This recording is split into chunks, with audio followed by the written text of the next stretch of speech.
Sige. Ayan guys, papandawin ni pare Koy. Siya magapando ngayon. Tingnan natin kung... Ay, laki, dalawa.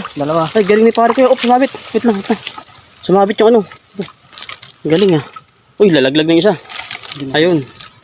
Ang galing ni pare Koy ah. Isang kanako ah. Galing ah, TV mo pre ah. Mag-asawa pa pre. Mag-asawa? Sana all may jowa, ano? Hindi, pag ganito yan pre ang ako magkalas. Sige to. Oo. Kaya marunong guys ay. Hindi yan magalaglag. Ang galing natin. Ayun, pumasok na siya sa ilalim oh. Kaya ngas tayo ng pista. Bali dalawa guys ang nakuha namin guys oh. Dalawa mag-asawa. Mag-asawa yung nadali ni pare Koy. May anak niya kaya yan? Magagawa pa lang daw siguro. Nakagat ang kamay ko. Nagagawa siguro yan pare Koy no? Oo. Di pre, mag-lunch muna sila. Bago magawa. Pahinga lang muna no? Pahinga. Kain muna sa baybakbak ulit no? Dumamo sila sa McDo, ayan. Adi lagitikan yan pare Koy. Lagitikan na naman ng mga... Kumaya muna sila sa McDo. Ay may checkpoint pala dito. Yan guys, ang muli namin guys oh. Taba to. Ay, nakakala ko nga, isa lang eh.